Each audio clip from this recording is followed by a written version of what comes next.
Cage aquaculture is whereby the fish are raised and harvested in a netted enclosure in an existing water system. This provides an alternative to traditional pond culture, which aims at increasing fish production per unit volume of water. When sustainably managed, cage technology has the potential to contribute significantly to national fish production, increased job opportunities, enhanced food security, and incomes for both rural and urban dwellers in light of the blue economy. This is where my cages are. You can see them behind me. I traveled 114 kilometers from Kakamega to Siaya County. We are at Luanda DC Beach. And currently I have 4 cages, all of them stocked with tilapia fish. It takes 6 months for me to harvest of good feeding 4 times a day at 10 a.m., at 12 p.m., at 2 p.m. and at 4 p.m. So becoming an owner of a cage, first you must pay a registration fee of 1,000 shillings to the beach management. Then you pay an extra 3,500 shillings for a line. A line here means you are given like your own farm, which consists of 15 cages per line. After 15 cages, you'll be given another line, which will pay half price because you're already a farmer. Then after, there's a cost of security, which monthly, which goes at 1,800 shillings, and also there's the management for 3,000 per cage for every month. And when there are visitors, you can pay, for example, 2,200 shillings for you to use the boat and the engine in that period, and you also purchase fuel for around 500 shillings for you to be able to move around the lake and view your cages and see how the fish are going on.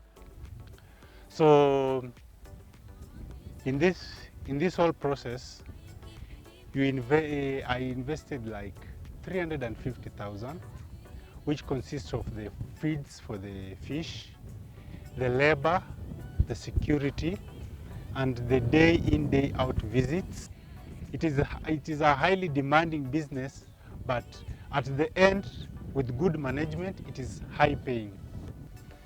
And after harvesting, I got around 750,000 shillings. It was a low return because the period was the corona time. My name is Simon Ndongo. I'm the Youth Liaison Officer for the Integrated Country Approach program for boosting decent rural youth employment in Kakamega County. This is a program that is run by FAO. It's running in 2 counties, that's Kakamega and Siaya. In Kakamega County, we are having 4 value chains. 1 is fish, 2 is dairy, 3 is poultry, and the 4th one is soya. Rural youth employment among the youth people, because we realize that the youth have a lot of challenges, and the challenges that these youth are facing are the ones that we are trying to address. For example, you find that most youth do not have access to land.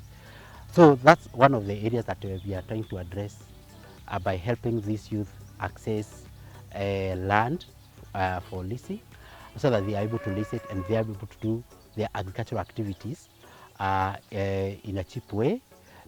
Another thing is that we are also supporting the youth in capacity building. We are training them in various aspects of either production, of whatever it is.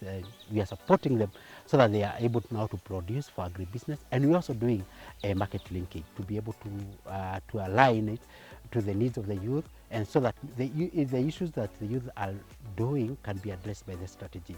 So the youth strategy basically is broad. It's not covering a specific value chain, but basically covering so many value chains that the ones the youth are interested in. Fish value chain, FAO through the ICA program, we have supported the youth, 1, in fish pond construction. Basically because we realize that most people do not have the skills about the fish pond construction. And you're going to realize that maybe most of the fish ponds are not the standard ones. Maybe they are not up to the standard. And that's why we decided that we train this youth in fish pond construction. So we have empowered them to do fish pond construction. And the next stage we are going into is we would like to have them certified by going through the training on aquaculture field schools, so that they can have a certificate of aquaculture field school as experts in fish pond construction. By doing that, this youth will have the certification that's required for them to do professional work, and now they are going to basically be able to offer the service to farmers, the farmers who want to have fish ponds constructed. Our youth will be able to offer that service to them at a fee. Yeah, one thing I can gauge the success of these programs to be very successful. I can say actually basically our program is very successful. One, for example, if we take for example of the youth we trained in fish pond construction, there are reports that the available reports suggest that these youth are able to construct maybe 2 to 3 fish ponds per month. And you see, each fish pond, they charge 20,000 shillings to construct.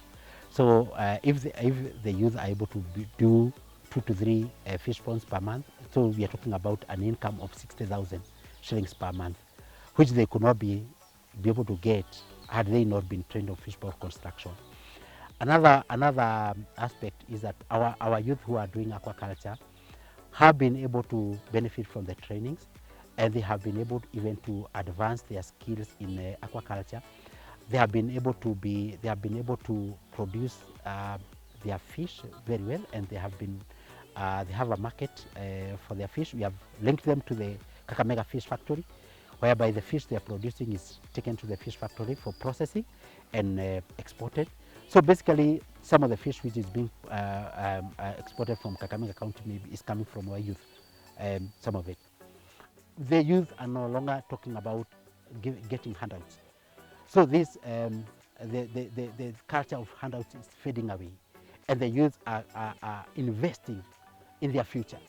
The youth that we are supporting basically are investing in their future. They are investing in fodder. They are leasing lands by themselves. They are doing fish pond construction by themselves without being guided or without receiving handouts from anyone.